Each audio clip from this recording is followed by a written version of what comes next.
Ethan Callaway avait exactement 45 minutes pour trouver une épouse. Il fixait l'écran de son téléphone comme s'il risquait d'exploser spontanément et de l'emporter avec lui. Le message brillait d'un air accusateur. Hank Thornton atterrit à SF à 18h30. J'ai hâte de rencontrer enfin ta femme. Morton S à 19h. On vous attend tous les deux, associés. Le front d'Ethan heurta son bureau avec un bruit sourd. De l'autre côté de l'open space, son CTO leva les yeux de son écran. Patron, tu es en train de mourir là-bas, lança Marcus. Pire, marmonna Ethan dans le grain du bois. Je vais perdre 50 millions parce que je suis un crétin qui ment sur LinkedIn. Marcus fit rouler sa chaise jusqu'à lui. L'histoire du faux mariage, mec.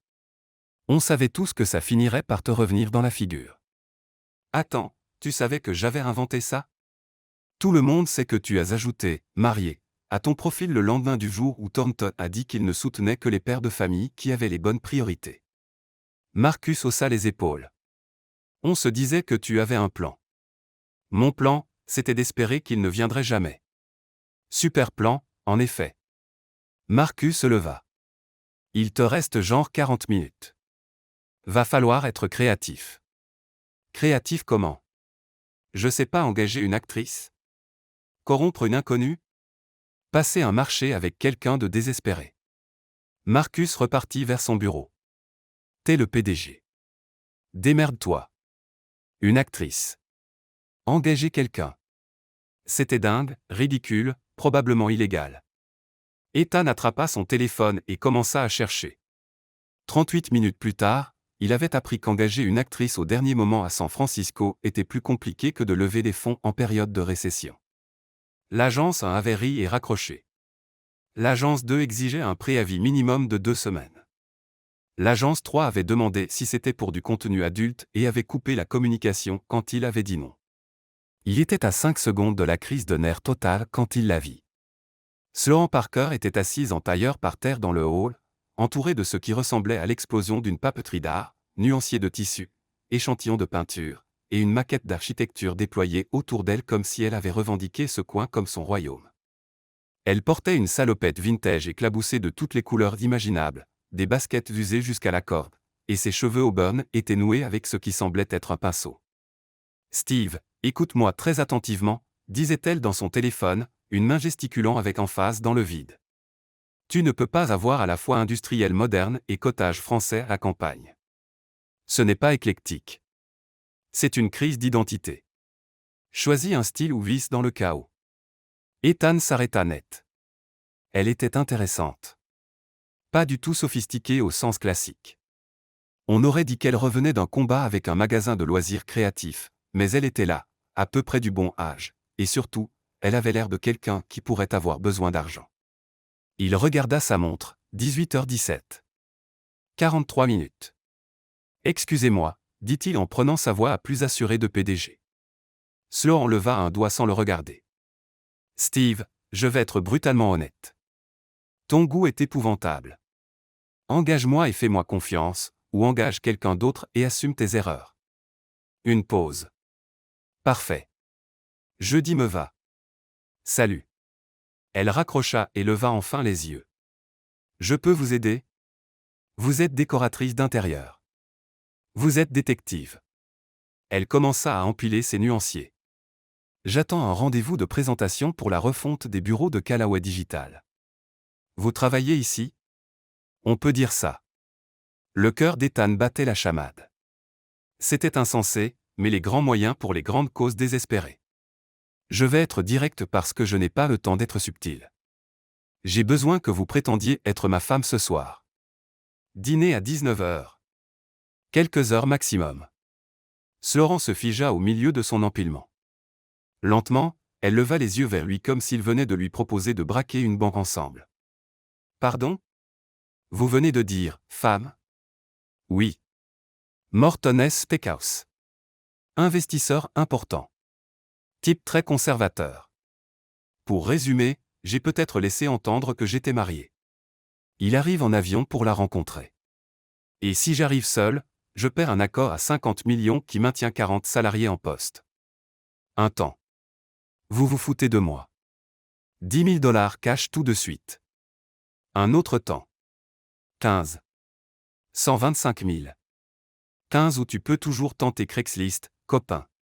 Ethan ferma les yeux. Adieu budget marketing du 4e trimestre. D'accord. Marché conclu. Sloan se leva et lui tendit la main. Sloan Parker, votre épouse temporaire et factice. Ethan la serra, avec l'impression d'avoir soit la pire idée de sa vie, soit la meilleure. Peut-être les deux. Ethan Callaway. Et juste pour info, je suis le PDG de Callaway Digital. Votre Callaway? Le Callaway de la boîte pour laquelle je viens pitcher? Les yeux de Sloan s'écarquillèrent. Surprise. Je viens d'insulter le goût d'un client potentiel en face avant d'accepter de l'épouser. De le faux épouser. Peu importe. Techniquement, tu m'as traité de détective d'abord. Ça n'arrange rien. Ethan consulta sa montre, 18h21. On a 39 minutes pour te transformer en épouse crédible venue du Texas. On paniquera plus tard. Sloan baissa les yeux sur sa salopette pleine de peinture. J'ai besoin d'autres vêtements. J'ai besoin d'une machine à remonter le temps. On dirait qu'on est tous les deux mal barrés. 35 minutes plus tard, Sloan sortit des toilettes de la direction dans une robe portefeuille bleu marine que l'assistante d'Ethan avait achetée en urgence chez Nordstrom, quelque chose de respectable, traditionnel, épouse parfaite. Et Ethan comprit qu'il avait un problème. Sloan Parker maquillée et coiffée était troublante. Sans peinture ni chaos, elle devenait le genre de femme qui fait tourner les têtes 2 fois. Cheveux auburn cascadant en vagues souples. Maquillage discret qui mettait en valeur des yeux verts qu'il n'avait pas remarqués avant. Et la robe lui allait comme si elle avait été faite sur mesure. Arrête de me mater, dit Sloan en ajustant le simple collier doré qu'ils avaient pris au vol. Tu fais la tête. Quelle tête? La tête du « waouh », elle est canon quand elle fait un effort. Arrête. Je suis toujours la même qui t'a insulté il y a 20 minutes. Je ne. Si, tu l'étais. Sloan attrapa un petit sac à main. Règle de base avant qu'on y aille. 1. Contact physique minimum. Seulement ce qui est nécessaire pour que ça passe. 2. S'il pose des questions personnelles, tu gères. 3. Quand tout sera fini, tu valides mon projet de design et tu me recommandes à 3 autres clients. Ce n'est pas ce qu'on avait convenu. C'est le cas maintenant. 15 000 $ t'achètes mes talents d'actrice. Elle croisa les bras. À prendre ou à laisser, Marie chérie. Ethan la regarda têtue, tranchante, totalement imprévisible, et sut que ça allait lui exploser à la figure de façon spectaculaire. Marché conclu, dit-il quand même. Super. Maintenant brièvement. Comment on s'est rencontrés? Ethan ouvrit la bouche et réalisa qu'il n'avait rien préparé du tout. Tu n'as pas réfléchi à une histoire. La voix de Sloan monta d'une octave. J'étais un peu occupé à trouver une épouse. On a quelques minutes avant de rencontrer le type. Librairie, lança Ethan. On s'est rencontrés dans une librairie. Tu as posé un livre sur mon pied. Naturellement, c'est moi la maladroite. C'était charmant. Romantique. Je t'ai aidé à le ramasser et je t'ai demandé ton numéro. Quand? Il y a 3 ans. Date du mariage? Septembre. Il y a 2 ans. Voyage de noces? Italie. Toscane. Mon plat préféré? Le cerveau d'Ethan court-circuita. Comment je pourrais savoir ton plat préféré? On s'est rencontrés il y a une demi-heure. Si tu es mon mari, tu devrais le savoir. Thaï. Ethan tenta le tout pour le tout. Tout le monde adore la cuisine thaï. Je suis allergique aux arachides. La plupart des plats thaï ont de la sauce aux cacahuètes. Pourquoi tu n'as pas commencé par l'allergie? L'ascenseur sonna. À travers les portes vitrées du hall, Ethan repéra une énorme Cadillac noire, le genre qui hurle l'argent texan. Hank Thornton était en avance. Nouveau plan, chuchota Sloan tandis qu'ils avançaient. On improvise. S'il pose une question qu'on ne connaît pas, on se débrouille ensemble. Marché conclu. C'est une catastrophe annoncée. Tu as une meilleure idée? Ethan n'en avait pas. Ils franchirent les portes en se tenant la main. Sa paume à lui était clairement moite. Ou peut-être celle de Sloan. Et Ethan ressentit cette montée familière, c'est une décision catastrophique, qui précédait la plupart de ses décisions business. Un homme bâti comme un joueur de football américain avec un Stetson 10 gallons descendit de la Cadillac en souriant. Ethan, mon garçon. Hank Thornton avait une voix de gravier dans un mixeur, la petite soixantaine, bronzage profond et l'assurance de quelqu'un qui a trouvé du pétrole 2 fois avant le petit déjeuner. Et voici la charmante Madame Callaway. Sloan serra la main d'Ethan 3 fois. Tu me dois une fière chandelle. Monsieur Thornton, dit Ethan en forçant son plus beau sourire de PDG confiant. Voici ma femme, Sloan. Sloan Callaway, corrigea-t-elle avec fluidité en lui tendant la main avec un sourire d'une authenticité troublante. Enchanté de vous rencontrer enfin. Ethan parle tout le temps de vous. J'espère que c'est flatteur. Hank tonitruya, puis tapa dans le dos d'Ethan assez fort pour lui faire claquer les dents. Laissez-moi vous regarder, ma belle. Ethan disait que vous étiez jolie, mais ce garçon a minimisé. Sloan rougit vraiment, et Ethan sentit quelque chose de bizarre se retourner dans sa poitrine. Allez, montons, dit Hank en ouvrant la portière de la Cadillac. On va souper. J'ai envie d'entendre toute l'histoire de votre rencontre. Et Sloan, j'espère que vous avez faim. J'ai commandé les plus gros ribeyes que Mortoness ait en stock. Les yeux de Sloan croisèrent ceux d'Ethan. Ethan croisa ceux de Sloan. Elle était allergique aux arachides, peut-être végétarienne ou pire, et elle allait devoir manger un énorme steak devant un Texan qui jugeait probablement le caractère à la consommation de viande. J'adore un bon steak, dit Sloan avec un sourire un peu crispé. Ils montèrent en voiture. Ethan Callaway avait exactement 2 heures pour ne pas tout faire foirer. Vu ses dernières décisions, les chances étaient minces. Les sièges en cuir de la Cadillac étaient la chose la plus confortable sur laquelle Sloan se soit jamais assise, ce qui rendait d'autant plus tragique le fait qu'elle allait les ruiner en transpirant à travers sa robe.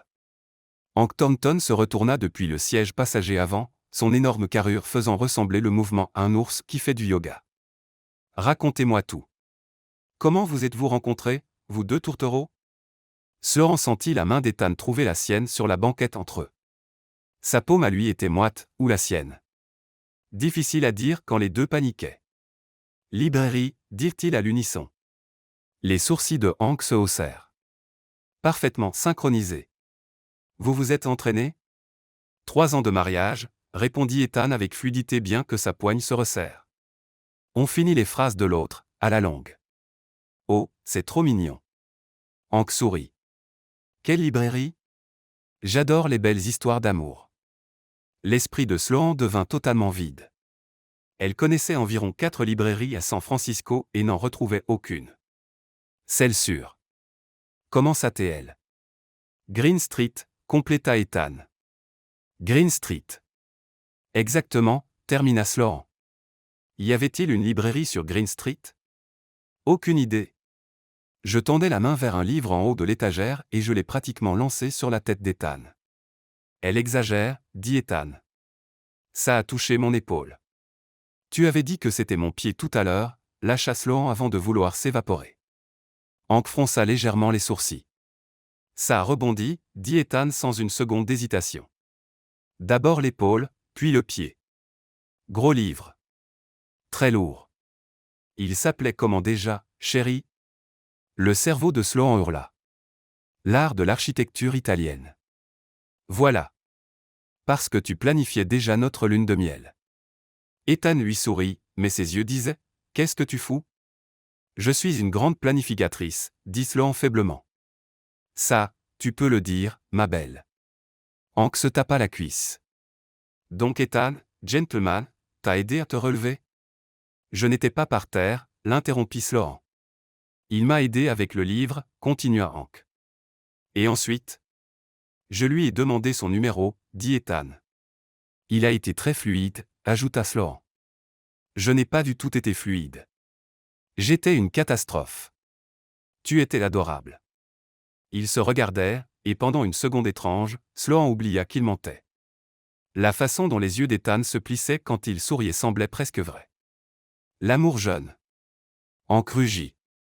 Ça me rappelle quand j'ai rencontré Martha il y a 42 ans à la fête foraine du comté. Elle m'a battu au jeu des anneaux, et j'ai su tout de suite, c'est elle que je vais épouser.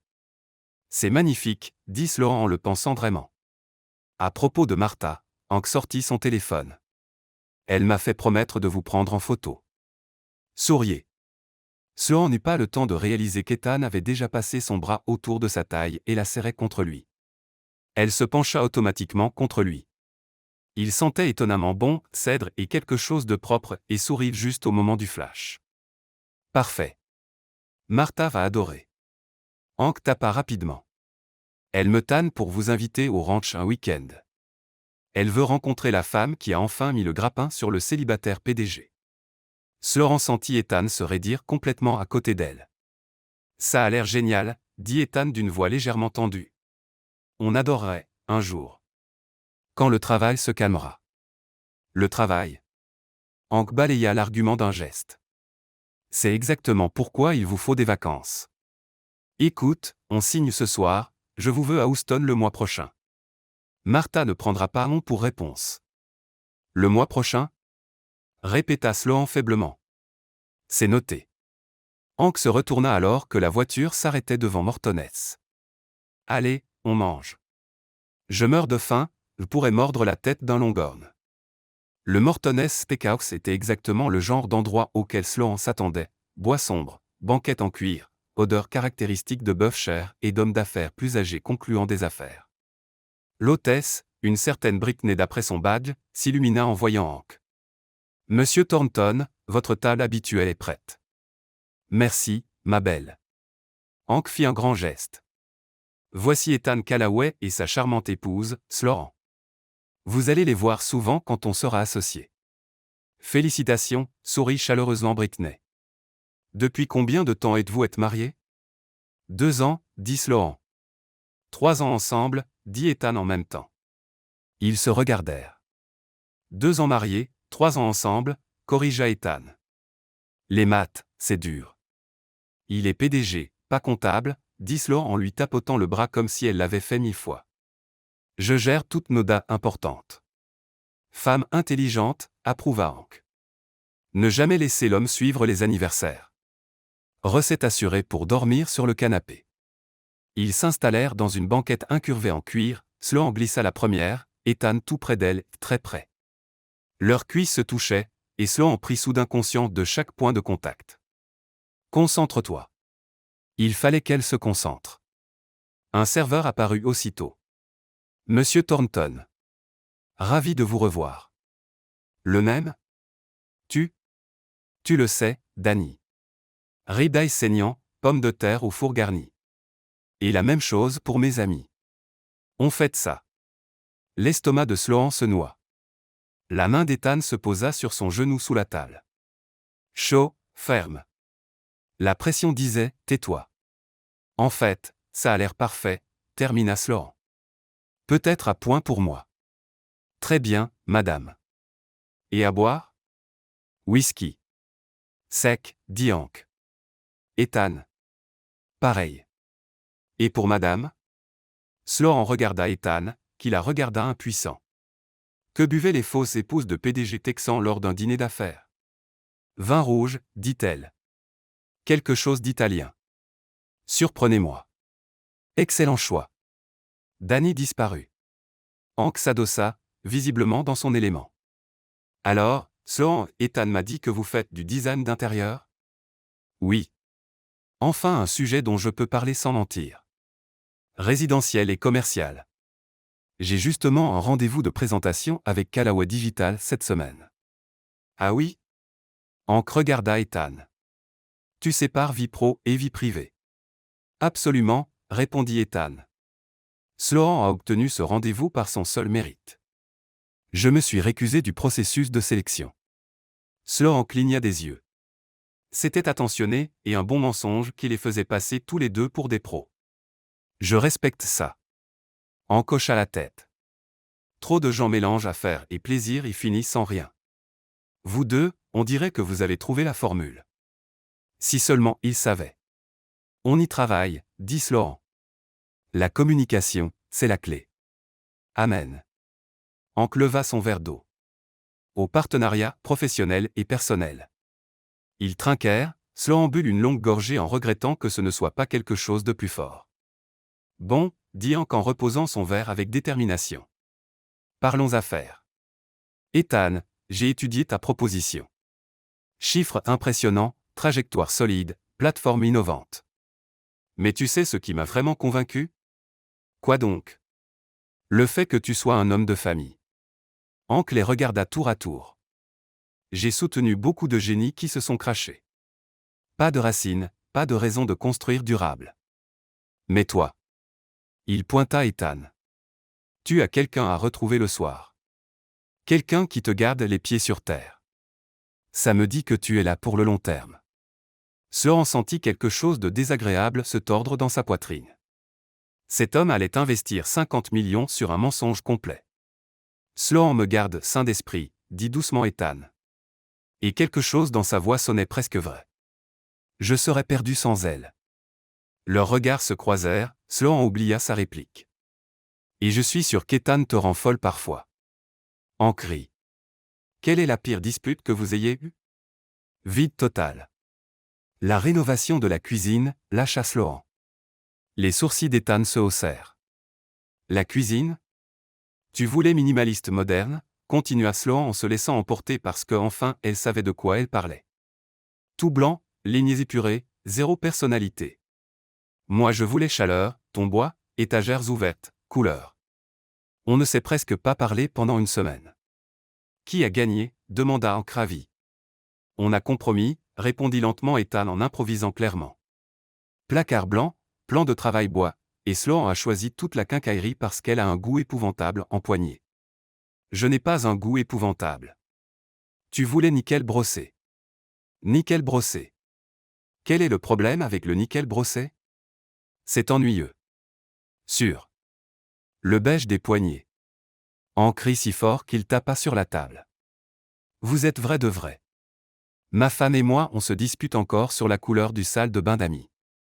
15 ans que ça dure. La nourriture arriva, les sauvant d'un interrogatoire supplémentaire. Le ribeye était énorme, sûrement 500 grammes de viande parfaitement cuite qui aurait normalement fait saliver Sloan. Sauf qu'elle ne mangeait pas de viande rouge. Pescétarienne depuis 3 ans. Sloan regarda le steak. Le steak la regarda, la jugeant. Bon appétit. Hank attaqua le sien avec enthousiasme. Ethan jeta un œil vers elle, remarqua son expression figée, son propre couteau s'arrêta à mi-coupe. Elle vit la réalisation se faire jour sur son visage. Elle ne pouvait pas manger ça, mais elle devait manger ça. Sloan prit couteau et fourchette, coupa un petit morceau, le mit en bouche. C'était correct, texturellement, du moins. Elle mâcha, avala, sourit. Délicieux. La main d'Ethan retrouva son genou sous la table. Cette fois c'était de la solidarité. Alors, Hank, dit Ethan en changeant clairement de sujet. Parlez-nous du ranch. Combien de terrain exactement? Et comme ça, Hank partit sur le bétail, les limites de propriété et un taureau primé nommé Duc. Sloan coupa un autre petit morceau de steak. Ce dîner allait être long. 2 heures plus tard, Sloan avait réussi à manger environ un tiers de son steak en repoussant stratégiquement le reste dans son assiette, hochant la tête au bon moment et riant aux histoires de Hank sur la cuisine désastreuse de Martha quand ils s'étaient mariés, comment elle avait tenté de faire un steak pané au poulet et mis le feu au rideau de la cuisine. Les pompiers étaient venus et tout. C'est terrifiant, dit Sloan sincèrement amusé malgré l'absurdité de sa situation. Oui, mais elle a appris. Maintenant c'est la meilleure cuisinière de Houston. Hank fit signe au serveur. Danny, on prend le dessert. Quoi de spécial ce soir? Gâteau lava au chocolat avec crème glacée vanille. Parfait. 3. Quand Danny partit, Hank se pencha en avant d'un air conspirateur. Bon, Ethan. Parlons chiffres. Enfin le vrai but du dîner. Ethan se redressa, tout business. Les 50 millions vous donnent 20% des parts, siège au conseil, et... Je suis partant, coupa Hank. Ethan cligna des yeux. Quoi? Je suis partant. 50 millions pour 20%. Mes avocats préparent les papiers demain. Hank sourit. Ce dîner servait à rencontrer Sloan, m'assurer que tu n'étais pas un playboy beau parleur qui allait claquer mon argent en voiture et pentose. Mais tu es solide. Tes priorités sont claires. On a un accord. Sloan vit le visage d'Ethan passer par le choc, le soulagement, et quelque chose qui ressemblait à de la culpabilité. C'est incroyable, parvint à dire Ethan. Merci. Ne me remercie pas encore. Je vais te faire bosser dur. Hank leva son verre de whisky. À l'avenir de Callaway Digital. Ils trinquèrent. Sloan but une gorgée de vin et sentit le poids de ce qu'il venait de faire peser sur ses épaules. 50 millions basés sur un mensonge. Maintenant, dit Hank en reposant son verre. Pour cette visite au ranch le mois prochain. Je pense au week-end du 15. Barbecue comme il faut. Vous rencontrerez toute la famille. Peut-être une balade à cheval si ça vous dit. À cheval. Répéta Sloan. Chevaux, ma belle. Vous montez, non? Bien sûr, mentit Sloan. Que pouvait-elle dire d'autre? La main d'Ethan revint sur son genou. Sa poigne disait, on verra plus tard. Parfait, rayonna Hank. Martha va être ravie. Elle veut absolument apprendre à quelqu'un sa recette de brisket. Les desserts arrivèrent, offrant un bref répit. Sloan mordit dans le gâteau lava et manqua gémir. Ça au moins elle pouvait le manger. Quelqu'un apprécie le dessert, murmura Ethan amusé à son oreille. Chut, faux mari, chuchota-t-elle. Ses lèvres frémirent. Oui, fausse épouse. Leurs regards se croisèrent encore, Sloan sentit ce même frisson que dans la voiture. Probablement le vin, le stress ou le fait qu'elle venait d'aider à commettre ce qui pouvait techniquement être une fraude. Rien d'inquiétant. Rien du tout. La Cadillac les déposa devant l'immeuble de Callaway Digital à 22h47. Passez une bonne nuit, vous deux, dit Hank en agitant la main par la fenêtre. Je vous rappelle demain. Ethan et Sloan, hâte de vous voir à Houston. J'ai hâte, lança Sloan avec un sourire si figé que la mâchoire lui faisait mal. Ils regardèrent la Cadillac tourner au coin de la rue. Dès qu'elle disparut, ils expirèrent en même temps. On vient de mentir à un milliardaire pendant 2 heures d'affilée, dit Sloan. Oui. Il investit 50 millions sur un faux mariage. Yep.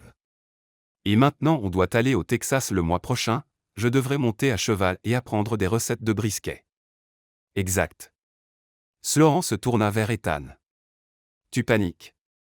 Parce que moi oui. Je panique profondément. Bien. On est sur la même longueur d'onde. Ils restèrent là sur la place vide, le brouillard de San Francisco arrivant, assimilant ce qu'ils venaient de faire. Pour ce que ça vaut, dit enfin Ethan, tu as été incroyable. L'histoire de la cuisine, la librairie, tu es une menteuse naturelle. Ce n'est pas le compliment que tu crois. Juste. Il passa une main dans ses cheveux. Écoute, je sais que c'est devenu bien plus compliqué que prévu. On n'avait pas de plan. Mais je trouverai une solution. Le ranch, les prochains dîners, il voudra tout. Tu n'auras pas à continuer. Sloan le regarda, costume froissé, yeux fatigués, vraie inquiétude, et prit une décision qu'elle regretterait probablement. Combien pour le week-end au ranch?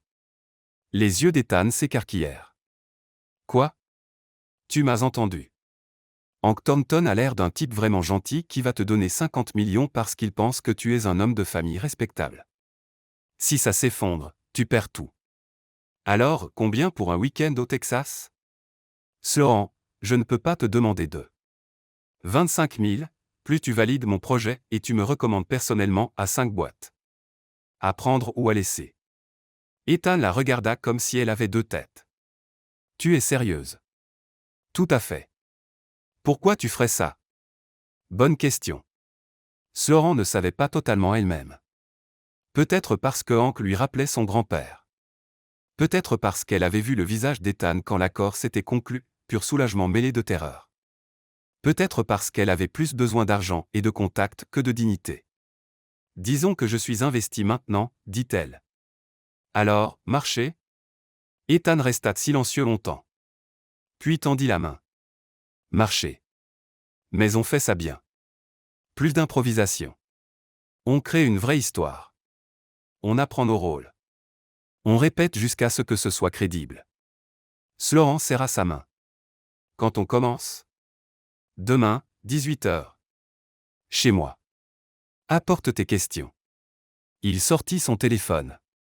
Je t'envoie l'adresse par texto. Son téléphone vibra quelques secondes plus tard. C'est complètement dingue, dit Sloan. On va se faire griller. Probablement. Et pourtant on le fait. Ethan sourit, vrai sourire fatigué mais sincère. Bienvenue dans la pire décision de ta vie, Madame Callaway. C'est Mademoiselle Parker dans la vraie vie. Merci. Désolé, Mademoiselle Parker. Il recula vers le parking. À demain. 18h. Ne sois pas en retard. Je n'oserais pas. Sloan le regarda disparaître, puis baissa les yeux sur son téléphone. L'adresse brillait. Elle venait d'accepter de passer un week-end au Texas à faire semblant d'être mariée à un homme qu'elle avait rencontré 4 heures plus tôt. C'était soit la meilleure décision business de sa vie, soit le début d'une catastrophe spectaculaire. Probablement les deux. Définitivement les deux. L'appartement d'Ethan n'était pas du tout ce que Sloan imaginait.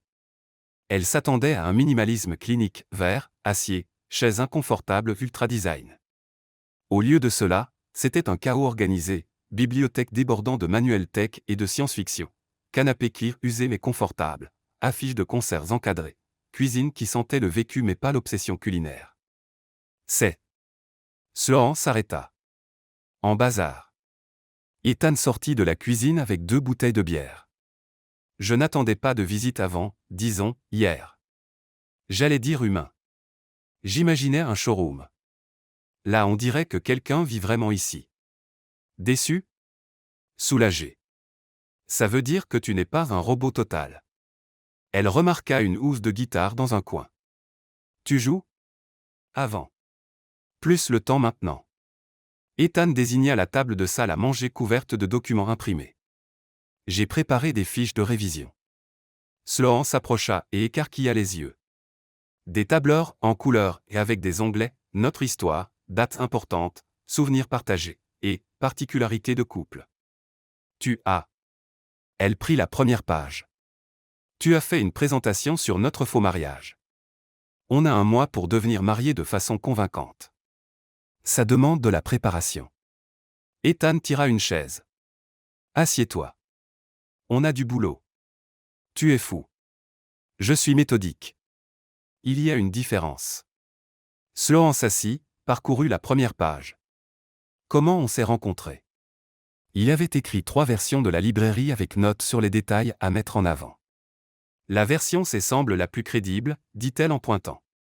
Le fait que je sois sur une échelle rend la chute du livre plus logique. D'accord. C'est ce que je pensais aussi. Ethan s'assit en face, cliquant son stylo. Première question. Frère et sœur? Un frère aîné, Marcus. Avocat à Seattle. Toi. Enfant unique. Maman prof d'art plastique lycée à Portland. Papa mort quand j'avais 12 ans. Accident de voiture. Ethan leva les yeux de ses notes. Quelque chose de doux passa sur son visage. Je suis désolé. Ça va. C'était il y a longtemps. Sloan but une gorgée de bière. Et tes parents? Tous les 2 vivants. Papa ingénieur à la retraite. Maman infirmière. Ils vivent à Sacramento maintenant. Ils sont intenses. Intenses comment? Le genre qui appelle tous les dimanches sans faute et papa demande encore quand je vais trouver un vrai métier alors que je dirige une boîte de plusieurs millions. Sloan rit. Ils ont l'air sympas. Ils sont épuisants. Et ils voudront te rencontrer un jour. Ajoute à la liste. Elle montra le tableur. Quoi d'autre? Ils passèrent l'heure suivante sur les bases, film préféré, lui, Matrix, elle, Le fabuleux destin d'Amélie Poulain, diplôme, lui, informatique Stanford, elle, Rhode Island School of Design, Pirmani, lui, travailler jusqu'à 2 heures du matin, elle, laisser des tasses de café à moitié vides partout, gestion des disputes, apparemment ils discutent calmement comme des adultes, ce qui sonnait faux mais tant pis. Ok, dit Ethan en tournant une page. Surnom affectueux. On en utilise? Sloan fronça le nez. On est obligé? Hank a appelé sa femme, chérie, 40 fois au dîner. C'est texan. D'accord, mais rien de bizarre. Pas, mon chou, ou, sucre d'orge. Simple, Chérie, parfois.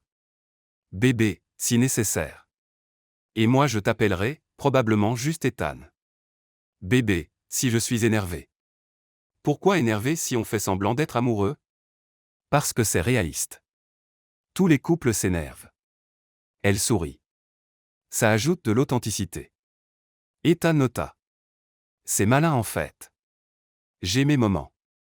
Il la regarda par-dessus le tableur, Sloan sentit ce frisson encore, ses yeux étaient vraiment verts de près. Quand l'avait-elle remarqué? Section suivante, dit Ethan en s'éclaircissant la gorge. Contact physique. Oh non. Faut en parler. On doit. Les couples mariés se touchent, main dans la main, bras autour de la taille, proximité. Si on est raide, on va se faire griller. Il avait raison. Elle détestait qu'il ait raison. D'accord. Quelle règle? Ethan sortit une autre feuille couleur.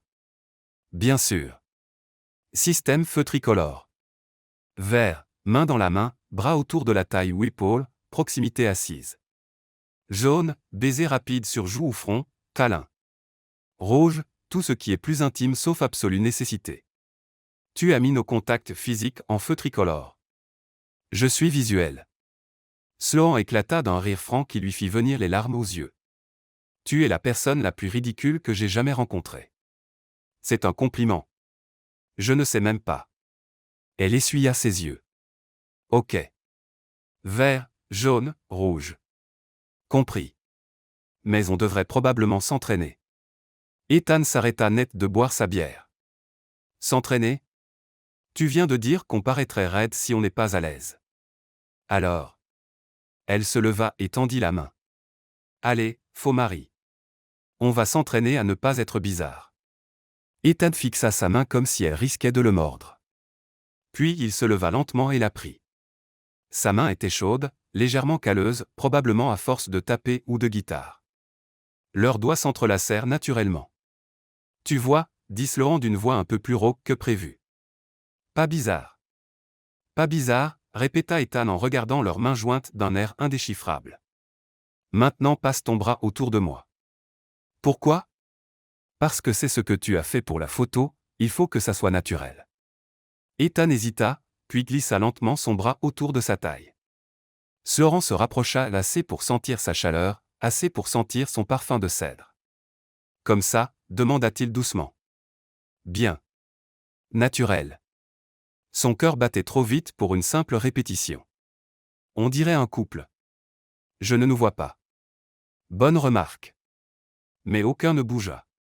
Ils restèrent là dans le salon, main dans la main, son bras autour de sa taille, et Sloan prit conscience de sa taille. Un M85 peut-être contre son M67, et comment sa tête arrivait parfaitement à hauteur d'épaule. On devrait s'entraîner à d'autres choses, dit-elle. Quoi d'autre? Le baiser sur la joue par exemple. Territoire jaune.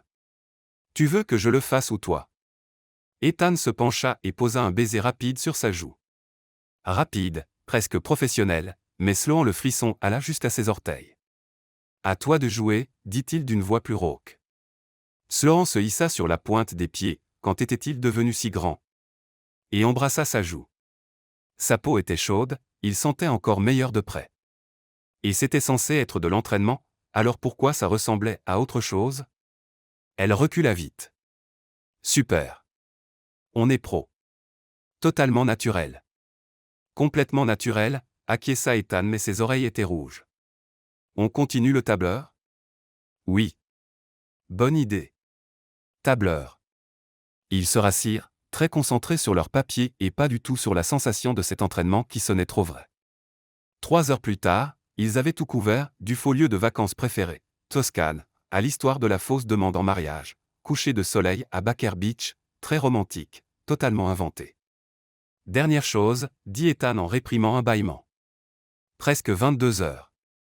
Le week-end ranch Hank a parlé d'équitation, barbecue, probablement rencontré une douzaine de parents qui poseront plein de questions. J'allais te le dire, dit Sloan. Je n'ai jamais monté à cheval. Quoi? Tu as entendu. Je viens de Portland. On avait des vélos, pas des chevaux. Ethan se prit la tête dans les mains. Ça s'améliore. On prendra un cours avant. On ajoute à la liste de préparation. La liste est déjà dingue. On n'a pas le choix. Laurent se leva et s'étira. Je dois y aller. Il est tard. Ethan la raccompagna à la porte. Même heure demain. On devrait répéter les conversations, finir les phrases naturellement. Tu veux que je revienne demain? On a 3 semaines avant le Texas. On a besoin de chaque jour. Laurent le regarda, sérieux, déterminé, stressé, et sentit quelque chose bouger dans sa poitrine. C'était censé être une simple transaction, argent contre prestation. Mais là, dans son couloir, après des heures à apprendre ses plats préférés, ses souvenirs d'enfance et la façon dont ses yeux se plissaient quand il retenait un sourire, c'était compliqué. Demain 18h, accepta-t-elle. J'apporterai à emporter. Tu n'es pas obligé. Si je passe toutes mes soirées à apprendre à être ton faux mari, tu me nourris. Ses lèvres frémirent. D'accord. Tu aimes quoi? Surprends-moi. Mais pas d'arachide, rien de trop lourd en viande. Végétarienne? Pescétarienne. Poisson ok. Noté. Il s'appuya au chambranle. Laurent. Oui. Merci. D'être bizarre et doué pour ça. Elle sourit. Merci pour les tableurs bizarrement précis. Trais-toi. Bonne nuit, fausse épouse. Bonne nuit, faux mari. Laurent atteignit sa voiture avant de s'autoriser à penser à quel point ces mots sortaient naturellement, comme c'était naturel d'être dans son espace, d'apprendre ses histoires, de s'entraîner à le toucher. Elle était dans la merde. Grosse merde compliquée qui finira mal. Mais $25 000 étaient $25 000, et elle s'était engagée. Elle démarra et rentra en essayant de ne pas penser à la sensation de la joue d'Ethan sous ses lèvres. Les 2 semaines et demie suivantes s'installèrent dans une routine. Tous les soirs à 18h, Laurent débarquait chez Ethan. Ils dînaient, il se révéla étonnamment doué pour commander à emporter, et répétait leur script. Parfois conversation. Parfois film sur le canapé, apprenant à se rapprocher sans forcer. Les vrais couples ne s'assoient pas aux extrémités du canapé, avait dit Laurent un soir pendant Casablanca. D'accord. Ethan s'était mis au milieu, bras levés maladroitement. C'est. Laurent s'était blotti contre lui. Ça va comme ça. C'était plus que ça va. C'était confortable au point d'oublier que tout était faux. Ils prirent un cours d'équitation à Marin. Laurent tomba 2 fois. Ethan rit si fort qu'il faillit tomber. À la fin, ils étaient courbattus, ridicules et étrangement meilleurs à ce faux mariage. Tu cries comme un personnage de dessin animé, avait dit Ethan en l'aidant à se relever. Toi, tu ris comme une hyène en crise. Si précis? Je maintiens. À la 18e répétition, Laurent trouva Ethan en train de cuisiner. Tu sais cuisiner? Demanda-t-elle surprise. Parfois. Calme-toi, c'est juste des pâtes. Il montra la casserole qui sentait divinement bon. J'ai pensé qu'on devrait au moins faire un repas ensemble. Les couples font ça, non? En théorie. Laurent se lava les mains. Je fais quoi? Pain à l'ail. Ingrédients sur le plan. Ils se déplacèrent avec une aisance surprenante. Elle prépara le pain, lui remua la sauce. Leurs gestes s'accordaient sans réfléchir. Quand il avait besoin de beurre, elle le lui tendait. Quand elle avait besoin d'un couteau, il le lui passait. On est plutôt doué, observa Laurent. À cuisiner? À être domestique ensemble. Ethan la regarda, expression indéchiffrable. Oui. On l'est vraiment. Ils mangèrent à la table où ils avaient tant étudié, parlèrent de tout et rien, son dernier client, sa dispute avec Marcus sur l'optimisation du code, l'ananas sur la pizza, et lui absolument pas. Ils tombèrent d'accord sur un compromis. Ça ressemblait à un vrai rencard, ce qui était dangereux. Une semaine, dit Ethan en rangeant. Vol pour Houston. Prête à rencontrer la famille Thornton élargie? Et toi? Je connais le nom de ton animal d'enfance, la pire manie de ta coloc d'université et comment tu prends ton café. Je suis prêt. Ethan rangea la dernière assiette, se tourna vers elle. Je peux te poser une question. Vas-y. Pourquoi tu as vraiment accepté de prolonger? Le ranch, toutes ces répétitions 25 000 c'est bien payé, mais tu aurais pu prendre les 15 et partir. Sloan pensa mentir, dire que c'était juste l'argent ou les contacts. Mais ils avaient passé 2 semaines et demie à apprendre l'honnêteté, même sur une fausse relation. Honnêtement, je ne suis pas sûr, avoua-t-elle. Peut-être parce que Hank me rappelle mon grand-père. Peut-être parce que je suis trop impliqué dans le financement de ta boîte maintenant. Ou peut-être. Elle s'arrêta. Peut-être parce que c'est le plus amusant que j'ai eu depuis des années, même si c'est faux. Ethan resta silencieux. Ça ne sonne pas toujours faux. Son souffle se bloqua. Non. En effet. Il s'approcha.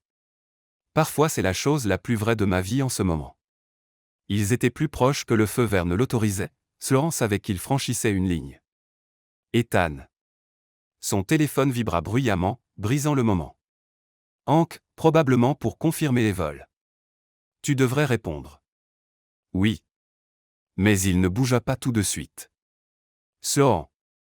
Réponds, dit-elle doucement. Il prit l'appel en allant vers sa chambre. Salut Hank, ça va. Sloan expira lentement en agrippant le plan de travail. Une semaine. Un week-end. Ensuite tout serait fini et elle retournerait à sa vie normale où elle ne passait pas ses soirées avec un homme qu'elle avait de plus en plus de mal à considérer comme faux. C'était parfait. Tout allait bien. Elle ne tombait absolument pas amoureuse de son faux mari. Absolument pas. Le ranch Thornton n'était pas un ranch. C'était un domaine tentaculaire qui faisait passer l'appartement chic d'Ethan pour un placard. En remontant l'allée d'1,5 km en voiture de location, Sloan compta 3 bâtiments, une immense grange, une maison d'amis et plus de terrain qu'elle n'en avait vu hors parcs nationaux. Tu n'avais pas dit qu'il était riche, dit-elle en serrant sa ceinture. Je pensais que c'était implicite avec les 50 millions, répondit Ethan et ses phalanges blanchissaient sur le volant. Il y a riche et, je possède une petite ville. C'est la deuxième catégorie. Avant qu'Ethan puisse répondre, la porte d'entrée s'ouvrit en grand et une femme aux cheveux argentés et sourire capable d'alimenter Houston surgit. Ils sont là. Martha Thornton était exactement la grand-mère texale imaginée, cheveux volumineux, personnalité encore plus volumineuse, robe fleurie qui lui allait parfaitement. Elle dévala les marches. Hank, sors de là. Les enfants sont arrivés. On a 30 ans, marmonna Ethan. On est des gosses pour eux. Souris. Sloan afficha son plus beau sourire de fausse épouse et ouvrit sa portière. Martha l'atteignit la première, la serrant dans une étreinte qui sentait la vanille et la maison. Sloan, j'attendais tellement de te rencontrer. Hank m'a montré ta photo, mais tu es encore plus jolie en vrai. Merci infiniment de nous recevoir, Madame Thornton, répondit Sloan en lui rendant l'étreinte. Appelle-moi Martha, ma belle. Madame Thornton, c'était la mère de Hank, et c'était un sacré numéro. Martha lâcha Sloan pour Ethan, même traitement. Et toi, Hank dit que tu as conclu l'accord. Félicitations. Je n'aurais rien pu faire sans Sloan, répondit Ethan en prenant automatiquement sa main, 3 semaines d'entraînement rendaient le geste réflexe. Hank apparut dans l'encadrement, sourire éclatant. Allez, entrez. On a tout le week-end de prévu. L'intérieur était à la fois immense et chaleureuse, poutres bois, meubles cuir, photos de famille partout, odeur de gâteau en train de cuire. J'ai fait un coblé aux pêches, annonça fièrement Martha. Hank m'a dit que tu adorais le dessert, Sloan. Sloan n'avait jamais dit ça à Hank, mais pas question de contredire. Mon préféré. Parfait. Je te montre ta chambre pour te rafraîchir. Martha monta l'escalier. On vous a mis dans la chambre bleue. Meilleure vue sur le domaine. Sloan et Ethan échangèrent un regard. Chambre. Singulier. Bien sûr. Ils étaient mariés. Les couples mariés partagent la chambre. Aucun n'y avait pensé. La chambre bleue était magnifique, lit king size avec couette matelassée, fenêtre sur des kilomètres de paysages texans, et zéro autre option de couchage que ce lit immense. Salle de bain là, montre à Martha. Serviette propre dans le placard. Dîner à 18h, mais descendez quand vous voulez. On est décontracté. Dès qu'elle partit en refermant la porte, Sloan se tourna vers Ethan. Un seul lit. Je le vois. Un seul lit. J'ai des yeux, Sloan. On n'avait pas prévu ça. On n'a pas prévu beaucoup de choses. Ethan posa les valises. Ça va. Je dormirai par terre. Le sol est en parquet. Tu vas ruiner ton dos. Je dors sur la couette. Mur d'oreiller. On est adulte. Sloan regarda le lit, puis Ethan, puis le lit. 3 semaines plus tôt, c'était impensable. Maintenant, après tous ces soirs canapés, après s'être endormi contre son épaule pendant la princesse Bouton d'Or, après ce presque moment dans la cuisine. Mur d'oreiller, accepta-t-elle. Solution très adulte. Super. Ethan consulta sa montre. 1 heure avant le dîner. Tu veux relire l'arbre généalogique? Tu as apporté le tableur au Texas? Oui. T'es incroyable. Tu dis ça comme si c'était mal. Le dîner fut une production pas seulement Hank et Martha, mais le frère de Hank Earl et sa femme Suzanne, leur fille Crystal et son mari Wade, plus la sœur de Martha Dorothy qui appelait tout le monde « mon chou » et parlait fort parce qu'elle avait oublié son sonotone. Alors Sloan, dit Crystal en passant les pommes de terre. Maman dit que tu es décoratrice d'intérieur. Trop créatif. Merci. J'adore. Et vous avez rencontré Ethan dans une librairie? Trop romantique, renchérit Suzanne. Rien à voir avec ces applis de rencontres d'aujourd'hui. On a eu de la chance, dit Sloan en jetant un regard à Ethan qui serra sa main sous la table. Racontez la demande en mariage, insista Martha. Hank a dit que c'était à la plage. Ethan s'éclaircit la gorge. Coucher de soleil à Baker Beach. J'avais tout prévu avec bougies et fleurs, mais il y avait plus de vent que prévu, donc la moitié des bougies s'est éteinte tout de suite. Mais c'était parfait quand même, ajouta Sloan en se laissant emporter par l'histoire répétée, elle semblait vraie. Juste nous, l'océan et cet idiot qui essayait de rallumer des bougies dans le vent. Tu as pleuré? Demanda Dorothy très fort. Comme un bébé, mentit Sloan. Quoi? Hurla Crystal. Elle a pleuré, répondit Crystal. J'espère bien. Earl se pencha. Ethan, Hank dit que ta boîte cartonne. Plan sur 5 ans. Conversation vira business. Sloan écouta d'une oreille en engloutissant sa deuxième portion de brisket, la cuisine de Martha valait le détour, et observa Ethan répondre avec aisance. Il était doué, le PDG confiant qui avait réponse à tout. Mais elle connaissait l'autre côté, le mec des tableurs couleurs, qui rougit au baiser sur la joue et cuisine des pâtes étonnamment bonnes. Elle aimait les 2 versions, ce qui était un problème. Sloan. La voix de Martha la sortit de ses pensées. Ça va, ma belle? Tu avais l'air à des milliers de kilomètres. Désolé, je pensais juste à quel point votre maison est belle. La palette de couleurs de la salle à manger est sublime. Martha rayonna. Tu es adorable. Il faudra me donner des idées. Je veux refaire le salon depuis des années. Avec plaisir, et elle le pensait. Après le dîner, Martha insista pour montrer son jardin à Sloan pendant que les hommes parlaient affaires. Crystal et Suzanne les accompagnèrent. Sloan se surprit à vraiment apprécier la conversation sur les hortensias et la chaleur texane. Je peux te poser une question, dit Crystal dans les rosiers. Tu peux me dire que ça ne me regarde pas. Vas-y, dit Sloan un peu nerveuse. Comment tu as su que Ethan était le bon? Le cœur de Sloan fit un bond. Elle aurait dû préparer cette question. Au lieu de cela, elle s'entendit répondre, il me faisait rire. Même les pires journées, il disait un truc idiot et soudain tout semblait gérable. Et il écoutait, vraiment, quand je parlais de mon travail, de mes idées. Il me faisait sentir que j'avais quelque chose d'important à dire. Crystal sourit doucement. C'est magnifique. C'était magnifique. Et ça décrivait le vrai Ethan, pas le faux mari.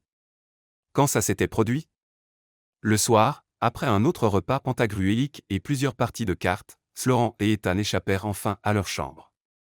Je suis épuisé, dit Sloan en se laissant tomber sur le lit.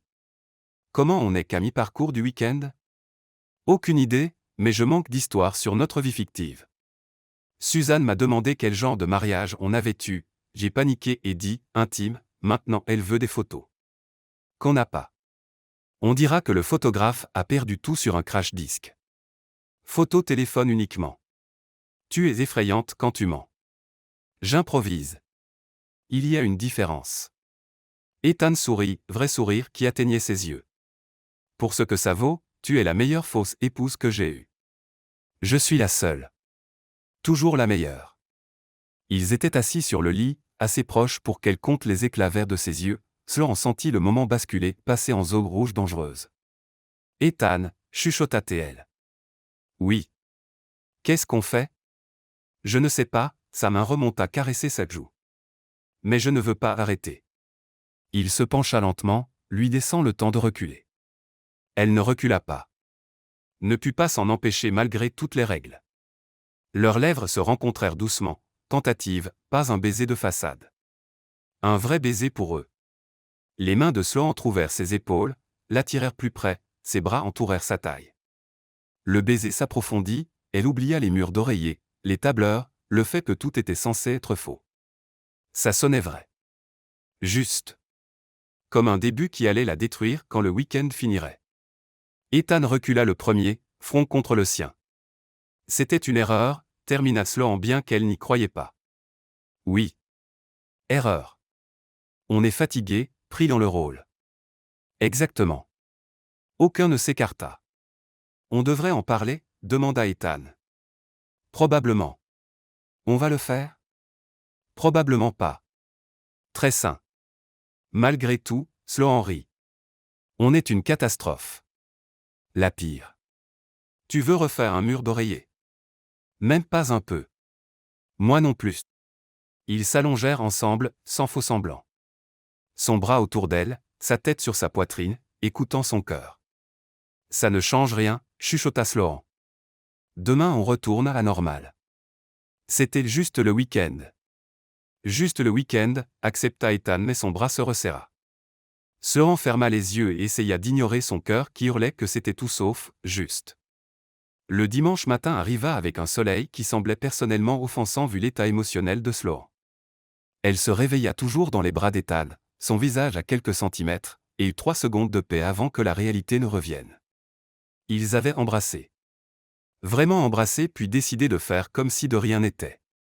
Tu penses trop fort, marmonna Ethan yeux fermés. Je ne pense à rien. Tu penses à hier soir. Je pense au petit déjeuner. Ethan ouvrit un œil. Menteuse. C'est l'hôpital qui se fout de la charité. Il sourit légèrement, puis se souvint et s'assit, passant la main dans ses cheveux déjà en bataille. On devrait probablement parler d'eux. Non. Sloan sortit du lit. On a dit week-end seulement. Ce qui se passe au Texas reste au Texas. C'est Vegas. Le principe s'applique. Elle prit des vêtements propres. Dernier jour, barbecue cet après-midi, vol ce soir. Faut tenir quelques heures. Oui. Quelques heures. Ethan voulait dire plus, mais Sloan filait déjà vers la salle de bain. Elle avait besoin d'espace, de distance, quelque chose pour se rappeler que ce n'était pas réel. Peu importe à quel point ça l'était. Le barbecue fut un événement, pas seulement la famille proche mais voisins, amis, apparemment la moitié de Houston. Martha avait dressé des tables dans le jardin, Hank s'occupait d'un grill géant, musique country sortait de haut-parleurs invisibles. Grande finale, dit Crystal en apparaissant avec 2 bières. Maman voit les choses en grand le dimanche. Attention, on va vouloir toute ta vie. Super, dit faiblement Sloan. Tante Dorothy a amené son groupe d'église. Très intéressée par vos projets bébés. Encore mieux. Crystal rit. Vous tiendrez le coup. Restez ensemble, vous êtes mignons quand vous êtes dépassés. Était-il si évident? Sloan trouva Ethan discutant tech avec Earl. Dès qu'il la vit, son visage s'adoucit, il tendit la main.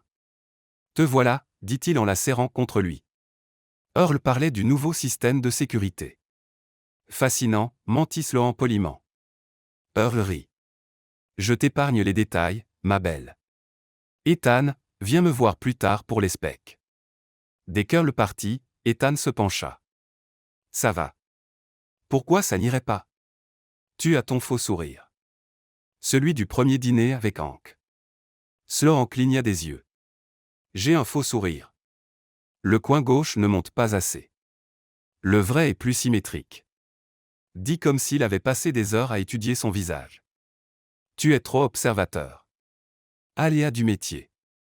Avant qu'elle réponde, Martha arriva avec une femme d'au moins 70 ans en gilet jean clouté de strass. Sloan, voici Patricia, une amie. Elle voulait rencontrer la fille qui a enfin fait poser Ethan. Patricia la détailla. Tu es plus jolie que prévu.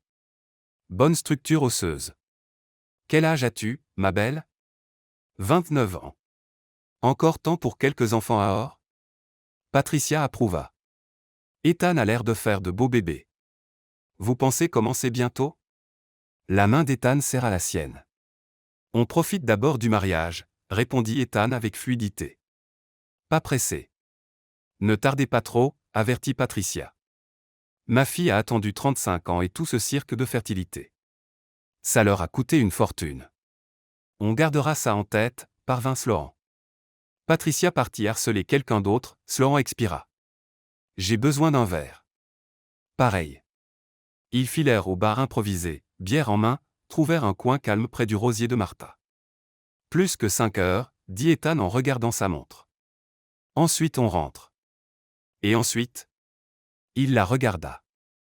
Comment ça? On l'a fait. Ton financement est là. Hank nous adore. L'accord est signé. Alors après? Ethan resta silencieux. On retourne à la normale.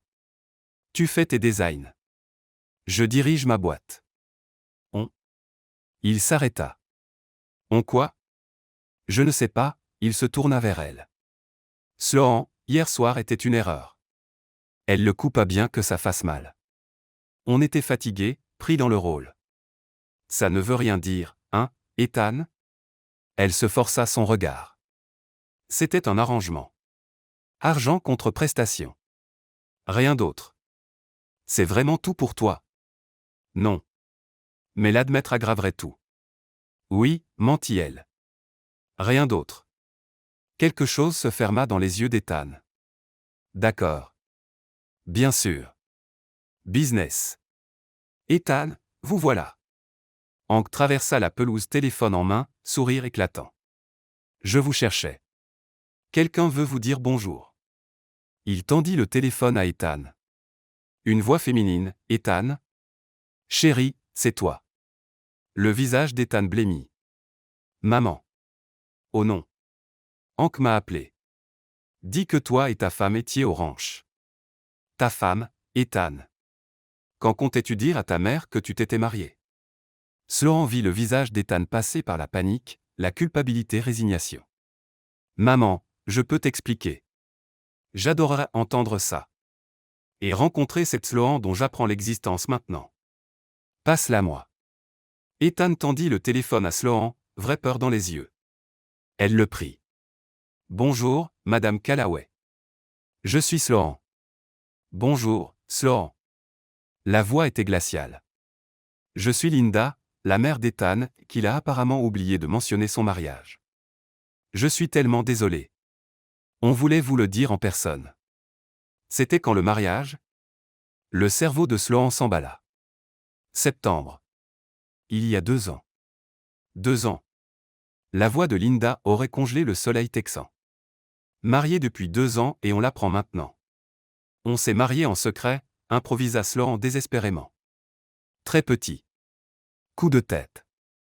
Je vois. Et en 2 ans jamais pensé à le mentionner? Aucun dîner de famille, aucune présentation. Maman. Ethan reprit le téléphone. On allait vous le dire. Le travail a été fou. Et vous nous évitiez parce que vous saviez qu'on serait fâcherait. Linda le coupa. On arrive le week-end prochain. On rencontre ta femme correctement et tu expliques pourquoi tu nous as menti 2 ans. Maman, pas besoin de. Week-end prochain, Ethan. On sera là vendredi soir. Ligne coupée. Ethan fixa le téléphone. Hank regarda en re, comprenant qu'il avait mis les pieds dans le plat. Je pensais que tu leur avais dit. Désolé, fiston. Pas voulu de problème. Ça va, dit Ethan automatiquement. Pas ta faute. Mais son regard vers Sloan disait que tout n'allait pas du tout. Le vol retour fut silencieux, pas le silence confortable des dernières semaines, mais un silence lourd, gênant de 2 personnes qui évitent une conversation nécessaire. Sloan regarda les nuages, essayant de digérer. C'était censé être fini, un week-end, retour à la normale. Mais maintenant les parents d'Ethan venaient. Plus de mensonges, Plus de faire semblant, plus de temps ensemble alors que c'était dangereux. On n'est pas obligé, dit enfin Ethan bas pour que les autres passagers n'entendent pas. Je dirai la vérité à mes parents. J'assume les retombées. La vérité étant que je t'ai payé pour faire semblant d'être ma femme pour un accord business. Que tout était faux. Que je suis désolé de t'avoir embarqué là-dedans. Le mot « faux » fit plus mal que prévu. Si tu dis la vérité, ils le diront à Hank, fit remarquer Sloan. L'accord tombe à l'eau. La boîte en péril. 43 employés perdent leur job. Je sais. Donc on continue. Sloan, combien pour encore un week-end? Elle se tourna vers lui. Tes parents, vendredi à dimanche. Même condition. Je ne te paie pas pour rencontrer mes parents. Pourquoi pas? C'est toujours l'arrangement. Parce que c'est différent. La voix d'Ethan monta puis il se reprit. Parce que ça a cessé d'être juste business il y a longtemps, et tu le sais. Le cœur de Sloan tambourina. Ethan, ne quoi? Te dire la vérité que les tableurs et répétitions ont cessé d'être pour tromper Hank et sont devenus pour passer du temps avec toi. Il rit amèrement. Ce baiser hier n'était pas faux pour moi, Sloan. Rien ne l'a été. Elle voulait le dire aussi que chaque seconde des dernières semaines était le meilleur moment de sa journée. Que s'endormir dans ses bras sentait plus la maison que n'importe quel logement. Mais tout était bâti sur des mensonges. Leur relation, si c'en était une, reposait sur fraude, désespoir et business. Comment du vrai pouvait-il naître là-dedans? Ça doit rester faux, dit-elle doucement. Parce que si c'est vrai, on est juste deux personnes qui se sont rencontrées parce que tu avais besoin de mentir à un milliardaire. Ce n'est pas romantique. C'est triste. Ethan la regarda longtemps. C'est vraiment ce que tu penses? Je ne sais plus ce que je pense. Alors préviens-moi quand tu le sauras. Il se détourna, mettant fin à la conversation. Ils ne se reparlèrent pas du vol. Marcus attendait au bureau lundi matin. Alors le Texas, demanda-t-il en tournant sur sa chaise. Tu as réussi à faire croire que tu es un adulte marié responsable. Ça a été, répondit Ethan court en posant son sac. Ça a été, c'est tout. Allez, détail. Vous vous êtes tenu la main et tout. C'était bizarre? Marcus, je ne suis vraiment pas d'humeur. La femme est calonne? Le regard d'Ethan aurait pu fondre l'acier. Marcus leva les mains. Ok. Sujet sensible. Compris. Ethan s'assit et essaya de se concentrer sur ses mais essaya de ne pas penser à l'expression de Sloan quand elle avait dit que leur relation était juste triste. Se demanda si elle avait raison. Son téléphone vibra. Linda Callaway, ton père et moi arrivons vendredi 18h, dîner avec toi et Sloan. Pas d'excuses. Parfait. Exactement ce dont il avait besoin. Il devrait appeler Sloan, préparer le prochain round, créer un nouveau tableur avec infos parents, retour au business. Au lieu de cela, il fixa son téléphone et se demanda comment tout était devenu si compliqué. Sloan passa lundi à éviter son téléphone.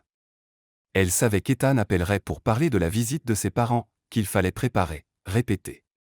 Elle n'arrivait pas à répondre. Elle se jeta dans le travail, termina la proposition Callaway Digital.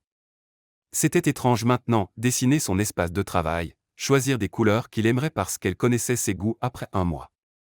Mardi rendez-vous autre client. La vie continuait. Alors pourquoi avait-elle l'impression d'avoir laissé quelque chose au Texas? Son téléphone sonna pour la 5e fois. Ethan. Elle laissa sur répondeur. Texto, faut parler de vendredi. Puis, rappelle-moi STP. Enfin, je sais que c'était compliqué hier, mais mes parents viennent et on a besoin d'un plan. Sloan fixa les messages professionnels, pratiques, retour au business. Comme elle l'avait demandé. Alors pourquoi avait-elle envie de pleurer? Elle répondit, viens demain 18h. On prépare. Réponse immédiate, merci. Rien d'autre. Pas de blague, pas de chaleur. C'est ce qu'elle voulait, non? Professionnel. Faux. Ça n'en avait pas l'air du tout. Mardi 18h, Ethan débarqua chez Sloan pour la première fois. Elle lui avait renvoyé l'adresse, dit d'apporter les infos parents. Quand elle ouvrit, il avait l'air épuisé, cerne, cheveux moins impeccables. Salut, dit-il. Salut. Entre. Son appart était le chaos comparé à son ordre, matériel artistique partout, échantillons tissu punaisés au mur, 3 projets en cours visibles dès l'entrée. Très elle. Désolé pour le bazar, dit-elle automatiquement. C'est pas le bazar. C'est créatif. Il posa son ordi. Ton appart est génial. Pas besoin d'être poli. Je le pense. Il la regarda, quelque chose de brut dans l'expression. Sloan, on peut parler d'eux. Tes parents? Coupe ATL. Raconte. La mâchoire d'Ethan se crispa, mais il hocha la tête. D'accord. Les parents. Il ouvrit son ordi, tableur moins élaborée que pour Hank mais complet. Ils passèrent 1 heure sur les détails, Linda et Robert Callaway, mariés 40 ans. Linda infirmière à la retraite, vive, observatrice, terrifiante en colère. Robert ingénieur à la retraite, plus calme mais impressionnant. Il vivait à Sacramento. Attendait dîner vendredi, question tout le week-end. Ta mère avait l'air vraiment blessée au téléphone, dit doucement Sloan. Elle l'était. Leste. Ethan se frotta le visage. Je suis un fils épouvantable. Elle va tout voir. On va y arriver. On est doué maintenant, tu te souviens. On l'est? Il la regarda. Parce que j'ai l'impression qu'on est nul. Les mensonges, le faire semblant, tout. Ethan, ma mère va demander comment on s'est rencontrés, la demande, le mariage. Et je vais lui mentir en face parce que je suis trop lâche pour dire la vérité. Sa voix se brisa. Je vais mentir à ma propre mère, Sloan, pour l'argent, pour un deal. Ça fait de moi quoi? Le cœur de Sloan se serra. Ça fait de toi quelqu'un qui essaie de sauver sa boîte, ses emplois. Ce n'est pas rien. Ça ressemble à rien en ce moment. Silence.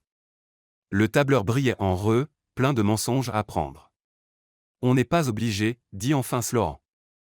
Si tu veux dire la vérité et tout perdre, l'investissement de Hank, l'avenir de la boîte. Ethan secoua la tête. Non. On est trop dedans. On termine. D'accord. Elle tendit la main, prit la sienne. Alors on termine ensemble. Il regarda leurs mains. Je suis désolé de t'avoir embarqué. D'avoir tout compliqué. Tu n'as pas compliqué tout seul. Elle serra. Je suis là par choix, tu te souviens. Choix à 25 000 $. Voulait détendre l'atmosphère, rappeler que c'était business. Au lieu de cela, Ethan retira sa main. D'accord, dit-il platement. L'argent. J'avais failli oublier. Ethan, je ne voulais pas. Il ferma son ordi. Je repasse demain. Plus de préparation. Si tu veux. Je t'enverrai un texto. Il partit sans se retourner, Sloan resta dans son appart en bazar à se demander comment elle avait encore réussi à dire exactement ce qu'il ne fallait pas. Le vendredi arriva comme une condamnation. Sloan devant son armoire essayant de choisir quoi porter pour rencontrer ses faux beaux-parents alors que leur faux mariage s'effondrait. Elle avait à peine parlé à Ethan depuis mardi. Il avait envoyé des infos préparation. Elle avait répondu par monosyllabe. Professionnel. Arrangement pro. Ça faisait mal. Téléphone. Ethan, parrain atterrisse 17h. Réservation 19h. Je passe te prendre 18h30. Sloan, ok. Elle fixa le message, doigt suspendu. Voulait s'excuser pour le commentaire sur l'argent, demander s'il allait bien, dire que le baiser tournait en boucle dans sa tête. Au lieu de cela, elle posa le téléphone et choisit une robe verte qui lui donnait confiance. Elle en aurait besoin. La voiture d'Ethan s'arrêta à 18h30 précise. Sloan monta, ils restèrent 10 secondes silencieuses avant de parler en même temps. Écoute, désolé pour mardi.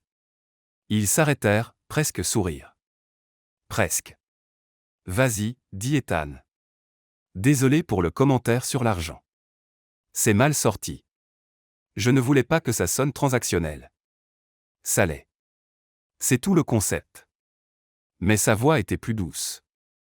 Je suis désolé d'être parti, d'avoir rendu ça plus dur. Tes parents vont me détester, non?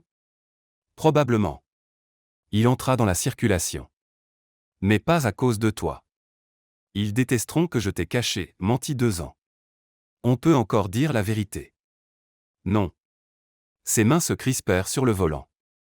Pas sans tout faire tomber. Donc un dernier week-end. Ensuite? Je ne sais pas. Le reste du trajet fut silencieux. Le restaurant était italien, intime, chic, conversation résonnait. Linda et Robert Callaway étaient déjà installés. Sloan reconnut Linda à sa posture raide, ses yeux qui suivaient Ethan. Petite, cheveux argent, visage qui devait être gentil jusqu'à ce qu'il soit furieux. Robert grand comme Ethan, mêmes yeux verts, présence plus calme et intimidante. Maman, papa. La voix d'Ethan était prudente. Voici Sloan. Linda se leva, pendant un instant Sloan crut qu'elle refuserait la poignée de main. Au lieu de cela, elle la serra dans ses bras. Bonjour, Sloan, dit-elle avec cette politesse extrême des gens très en colère. Je suis Linda. J'aurais dit ravi de te rencontrer enfin, mais ce serait mentir, vu que mon fils ment depuis 2 ans. Maman, commença Ethan. Asseyez-vous. Linda lâcha Sloan et se rassit. On va faire un dîner civilisé, puis on parlera du pourquoi mon fils a caché son mariage à ses propres parents. Ils s'assirent. Robert n'avait pas encore parlé, les étudiait avec ses yeux verts perçants. Le serveur prit les boissons et disparut. Le silence s'étira. Alors, dit enfin Linda. Sloan, parle-moi de toi, puisque mon fils ne l'a apparemment pas fait. Sloan jeta un œil à Ethan qui semblait vouloir disparaître. Je suis décoratrice d'intérieur, commença-t-elle. J'ai grandi à Portland, études à RISD. Et comment as-tu rencontré mon fils? Dans une librairie il y a 3 ans. J'ai fait tomber un livre, il m'a aidé à le ramasser. Et vous êtes sortis ensemble quand? Tout de suite. Ça a cliqué. Les yeux de Linda se plissèrent. Et marié quand? Septembre. Il y a 2 ans. Petit mariage, je présume, vu qu'on n'était pas invités. La douleur dans sa voix était réelle, Sloan la ressentit comme un coup. On s'est mariés en secret, dit Ethan. C'était impulsif. On s'aimait, on ne voulait pas attendre. Impulsif? Répéta Linda comme si le mot était mauvais goût. Tu n'as jamais été impulsif de ta vie, Ethan. Tu planifies tout. Alors pourquoi ce mariage impulsif suivi de 2 ans de silence?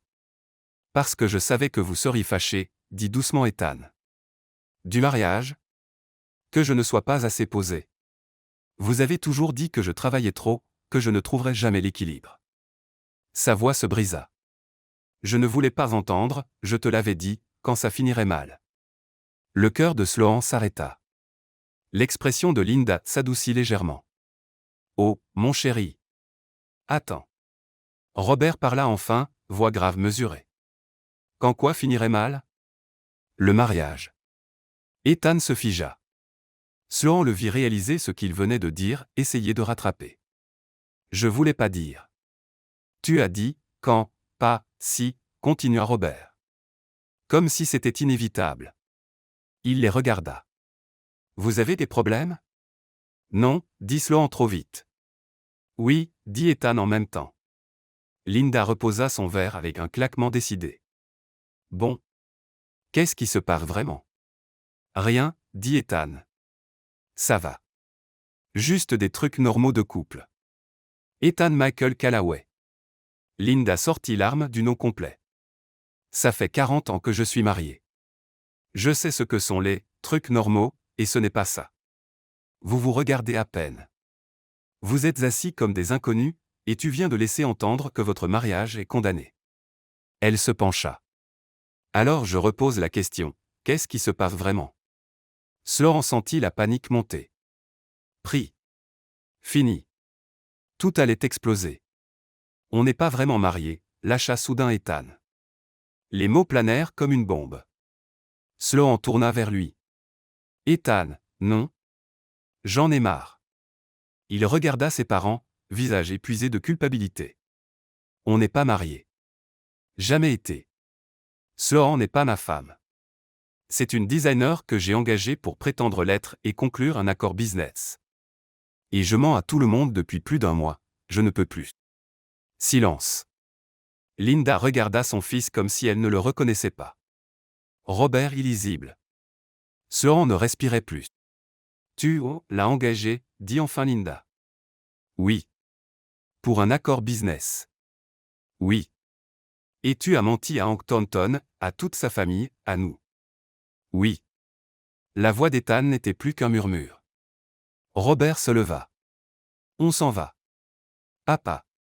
Tu nous as menti, Ethan. En nous regardant dans les yeux. Sa voix calme rendait sa pire. On reparlera quand tu seras prêt à être honnête. Vraiment honnête. Linda se leva aussi, mais s'arrêta vers Sloan. Je suis désolé que tu aies été embarqué là-dedans. Quoi qu'il t'ait payé, ça n'en valait pas la peine. Puis ils sortirent du restaurant laissant Ethan et Sloan dans les décombres. Ils restèrent silencieux une minute entière. Eh ben, dit enfin Sloan. C'était super. Ethan rit, rire cassé, un peu dérangé. Je viens de faire exploser toute ma vie. Pourquoi tu as fait ça? Parce que je ne pouvais plus mentir à ma mère. Il se prit la tête dans les mains. Parce que je la regardais souffrir et que je ne pouvais pas continuer, même pour 50 millions. Ethan, quand Hank saura. Je sais. L'accord est mort.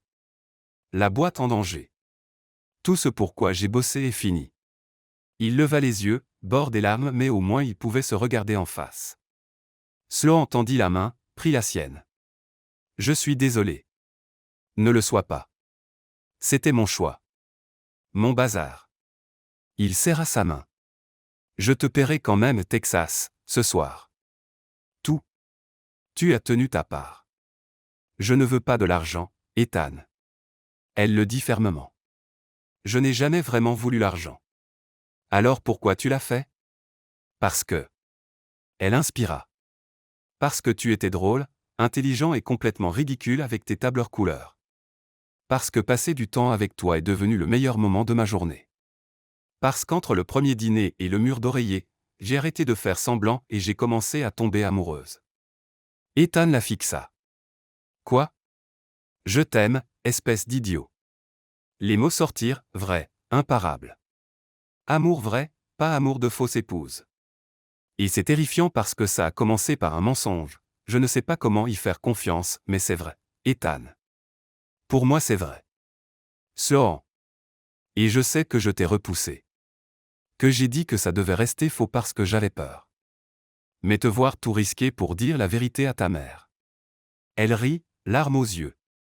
C'est la chose la plus vraie que j'ai vue. Ethan se leva, contourna la table, la releva. Je t'aime aussi, dit-il. Je crois que c'est depuis que tu as dit que mon goût en poignée était nul et que tu le pensais. Drôle de moment pour tomber amoureux. Tu es une personne bizarre. Il sourit à travers les larmes. Dit le mec qui fait des tableurs sur les relations, fausses relations, ce qui n'est plus le cas. Il l'embrassa là, au milieu du restaurant. Pas de façade, juste eux. Enfin honnête, enfin vrai. Quand ils se séparèrent, Sloan souriait à travers les larmes. Ta boîte est toujours en péril, rappela-t-elle. Oui. Tes parents me détestent. Probablement. Hank va retirer l'argent. Sûrement. Alors on fait quoi? Ethan réfléchit. On dit la vérité. On appelle Hank, on explique tout, on prend ce qui vient.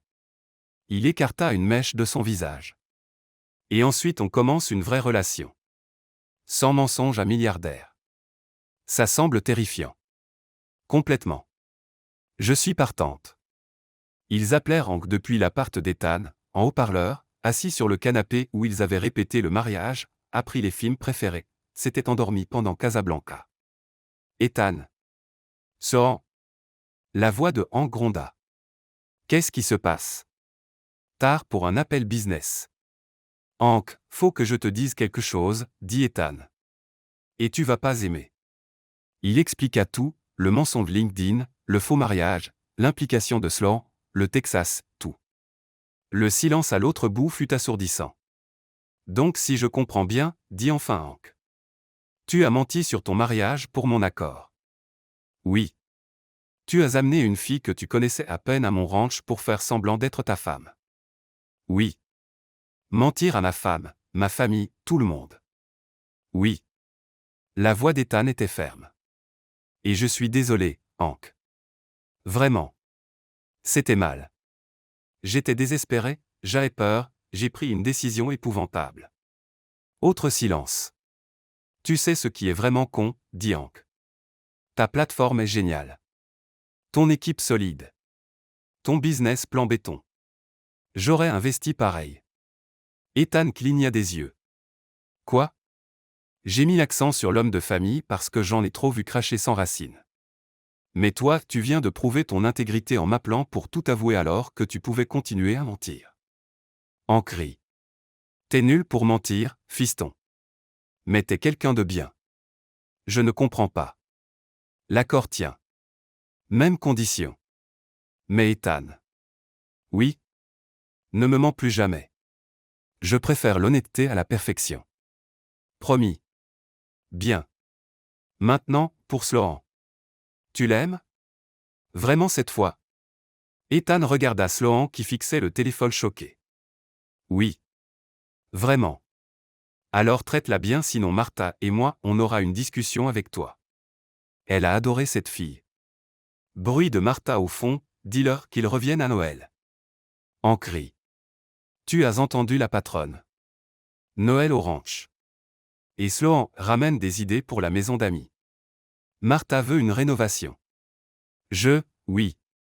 Merci, dit Sloan la voix tremblante. Ne remercie pas, construis une super boîte et soyez heureux.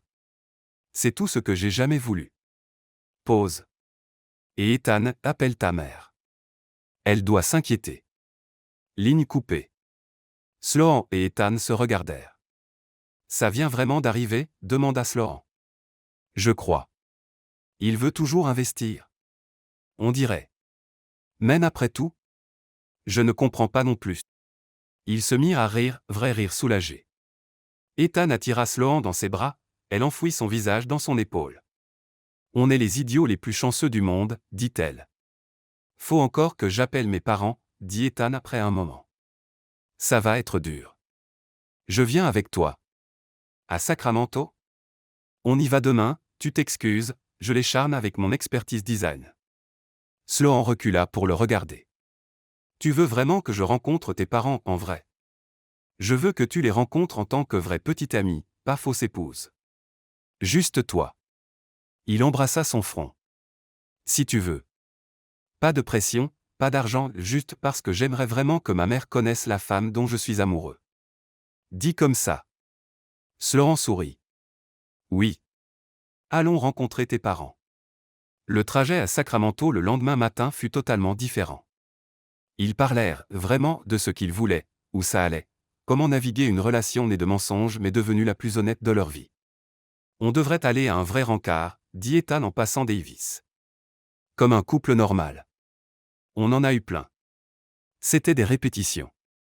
Ça ressemblait à des rencarts pour moi. Parce qu'on tombait amoureux pendant. Sloan sourit. Vrai. Ok. Où m'emmènerais-tu pour un vrai premier rencard?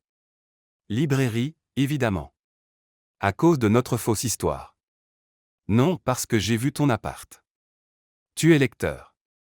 Je veux te regarder t'enthousiasmer pour des livres puis t'acheter un café et parler de tous les designs sur lesquels tu bosses. Il la regarda. Du vrai. Sanskrit. Ça semble parfait. Demain soir, c'est un rencard. Ils arrivèrent devant la maison des parents au ranch modeste dans quartier calme et les nerfs de Sloan s'emballèrent. Et s'ils me détestent, demanda-t-elle. Ils ne te détesteront pas. Ta mère avait l'air très en colère hier. Elle était en colère contre moi, pas toi. Ethan prit sa main. Et une fois qu'elle saura la vérité, la vraie, qu'on s'est aimé malgré les circonstances dingues, elle se radoucira. Probablement. Probablement. Ma mère est compliquée, mais elle valorise l'honnêteté, et on est honnête maintenant. Ils frappèrent. Linda ouvrit, expression méfiante. Puis elle vit leurs mains jointes, la proximité, et quelque chose changea. Salut maman, dit doucement Ethan. On peut parler. Linda les observa longtemps. Puis s'écarta. Entrez. Votre père est au garage, je vais le chercher. Et Ethan? Oui. Cette fois c'est la vérité, hein? Oui. Promis. 2 heures plus tard, ils étaient dans le salon Callaway, café et tarte, à recoller les morceaux. Ethan avait tout expliqué à nouveau, lentement, répondant à chaque question. Linda avait pleuré. Robert avait déçu, pire que colère. Mais ils avaient écouté. Donc vous êtes vraiment ensemble maintenant, demanda Linda. Ce n'est pas encore une mise en scène. Vraiment ensemble, confirma Sloan. Je sais que les circonstances étaient absurdes. Absurde, c'est peu dire, glissa Robert. Mais quelque part entre les mensonges et le faire semblant, on a trouvé du vrai. Sloan regarda Ethan. Je n'avais pas prévu de tomber amoureuse de lui, mais c'est arrivé. Linda resta silencieuse. Alors je ne peux pas approuver comment ça a commencé. Je ne m'y attends pas, dit Ethan. Mais, continua Linda, je voulais observer ce matin, la façon dont vous vous regardez, vous communiquez sans mots. Elle sourit légèrement. Ça ne se joue pas. Pas vraiment. Alors tu nous crois, demanda Ethan plein d'espoir. Je crois que vous êtes amoureux. Que vous avez fait des choix épouvantables qui ont fini par payer. Linda se leva et alla vers eux. Et que tu vas passer beaucoup de temps à réparer ça avec nous. Je le ferai. Aussi longtemps qu'il faudra. Linda serra Ethan. Tu m'as fait peur, mon chéri. Ne recommence pas. Promis. Elle se tourna vers Sloan. Et toi, fille du design? Oui, madame. Tu es bonne pour lui. Je le vois. Essaie juste de le garder honnête. Promis. Bien. Linda sourit et vrai sourire. Maintenant je veux tout savoir. La vraie histoire.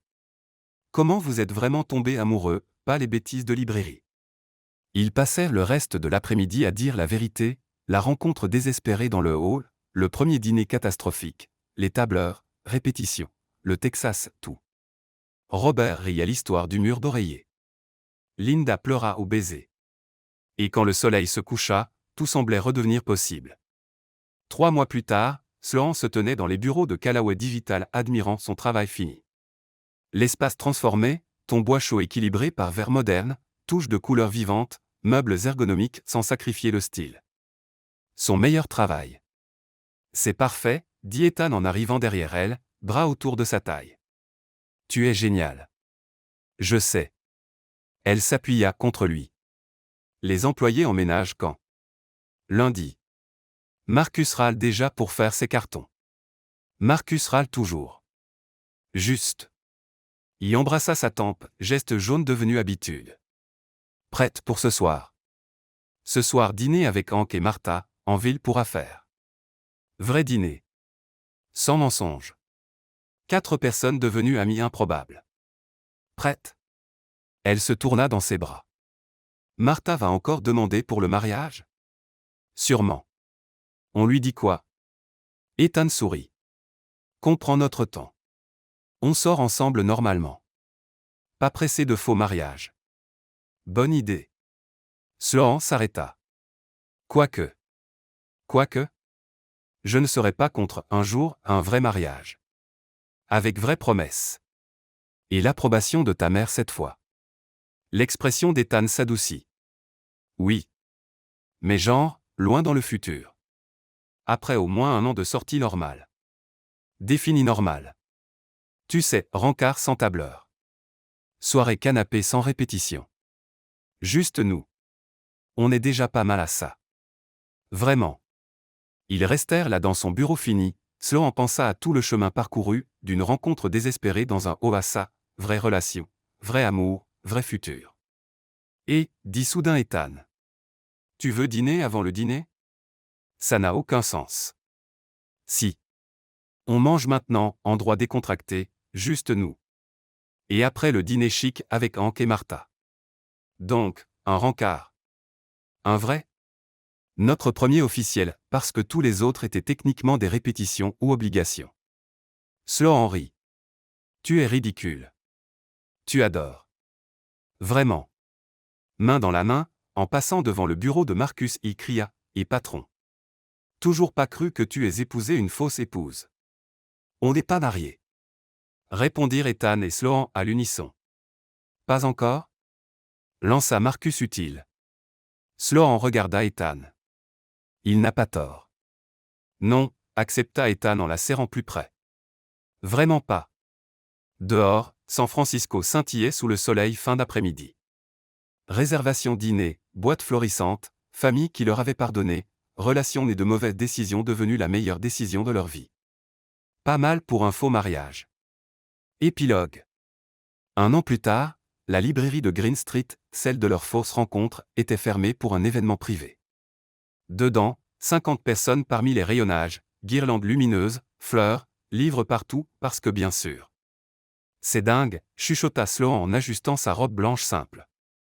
Tu l'as choisi, rappela Crystal en riant. Mariage intime en librairie, très vous. Je parlais du fait de se marier pour de vrai après avoir fait semblant. La vie est bizarre comme ça. La musique démarra, rien de traditionnel, une chanson indie qu'ils adoraient. Sloan remonta l'allée improvisée entre les étagères. Ethan attendait devant avec Marcus, témoin malgré ses blagues nulles. Costume sans cravate, compromis, et il pleurait clairement. Tu pleures, chuchota Sloan en arrivant. Tu es magnifique, chuchota Théil. Gnan gnan. Tu adores. L'officiant s'éclaircit la gorge. Nous sommes réunis aujourd'hui, et oui, je dois le dire, pour célébrer le mariage d'Ethan et Sloan.